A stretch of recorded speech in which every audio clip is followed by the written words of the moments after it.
Bhopal gas त्रासदी का पूरा इतिहास। भोपाल गैस त्रासदी भारत के इतिहास की सबसे बड़ी औद्योगिक दुर्घटनाओं में से एक थी। यह घटना 2-3 दिसंबर 1984 की रात भोपाल, मध्य प्रदेश में union carbide India limited (UCIL) की कीटनाशक कारखाने में हुई। भारत सरकार के कानून में भी इस घटना को 2 और 3 दिसंबर 1984 को हुई अत्यंत विषैली गैस के रिसाव के रूप में दर्ज किया गया है। कारखाने में क्या बनता था? भोपाल स्थित कारखाने में कीटनाशक बनाने के लिए विभिन्न रसायनों का इस्तेमाल होता था। उनमें मिथाइल आइसोसायनेट (MIC) नामक अत्यंत विषैला रसायन भी था। 2 दिसंबर 1984 की रात पानी किसी तरह MIC वाले टैंक में पहुंच गया। इससे तेज रासायनिक प्रक्रिया हुई और टैंक में दबाव तथा तापमान बहुत बढ़ गया। इसके बाद जहरीली गैस वातावरण में निकलने लगी। गैस शहर में कैसे फैली? घटना रात के समय हुई, जब अधिकांश लोग सो रहे थे। गैस जमीन के नज़दीक फैलती हुई आसमान की घनी आबादी तक पहुंच गई। बड़ी संख्या में लोगों को सांस लेने में कठिनाई, आंखों में जलन और अन्य गंभीर स्वास्थ्य समस्याएं हुई। सरकारी दस्तावेजों के अनुसार इस दुर्घटना से लाखों लोग प्रभावित हुए और बाद में पीड़ितों के मुआवजे तथा पुनर्वास के लिए विशेष व्यवस्था की गई। 1985 में भारत सरकार ने Bhopal gas leak disaster processing of claim act भी बनाया। कितने लोगों की मौत हुई? यहाँ एक महत्वपूर्ण बात ही है, मृतकों की एक ही सर्वमान्य संख्या नहीं है।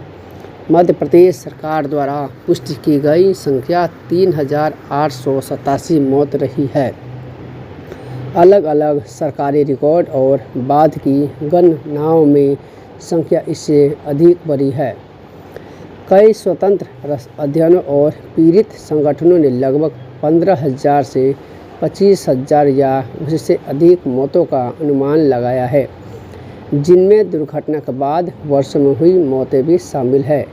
इसलिए यदि आप सरकारी रूप से सबसे अधिक स्पष्ट रूप से दर्ज शुरुआती संख्या पूछ रहे हैं तो 3,787 कहना उचित है, लेकिन त्रासदी से संबंधित कुल दीर्घकालिक मौतों के लिए 20,000 से 25,000 के आसपास के अनुमान भी व्यापक रूप से उदित किए जाते हैं।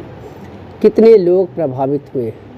भारत सरकार के एक हलफनामे के अनुसार गैस रिसाव से लगभग 5,58,125 लोग प्रभावित हुए या घायल हुए। कई लोगों को बाद में लंबे समय तक आंखों, फेफड़े, श्वसन तंत्र और अन्य स्वास्थ्य समस्याओं का सामना करना पड़ा। दुर्घटना के पीछे का क्या कारण था? त्रासदी को केवल एक छोटी तकनीकी गलती के रूप में नहीं देखा जाता। जांच और विभिन्न अध्ययनों में सुरक्षा व्यवस्था की खामियां, रखरखाव और संचालन संबंधी समस्याएं तथा संयंत्र की सुरक्षा व्यवस्थाओं में कमी जैसे अनेक मुद्दे सामने आए। घटना के बाद यूनियन कार्बाइड और भारतीय अधिकारियों के बीच जिम्मेदारी को लेकर लंबे समय तक कानूनी विवाद चलता रहा। घटना के बाद क्या हुआ?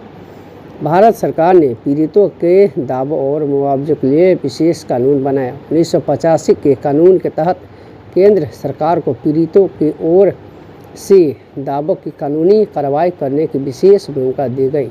इसके बाद मुआवजे, आपराधिक जिम्मेदारी, पर्यावरणीय प्रदूषण और पीड़ितों के पुनर्वास को लेकर दशकों तक कानूनी प्रक्रिया चलती रही।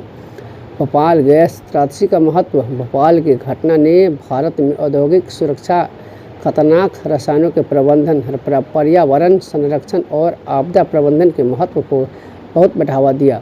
इसका प्रभाव केवल 2-3 दिसंबर 1984 की रात तक सीमित नहीं रहा। पीड़ितों और उनके परिवारों पर अनेक इसके दीर्घकालिक प्रभाव भी पड़े। संक्षेप में चलिए समझते हैं भोपाल गैस त्रासदी की पूरी कहानी को। तारीख थी वर्ष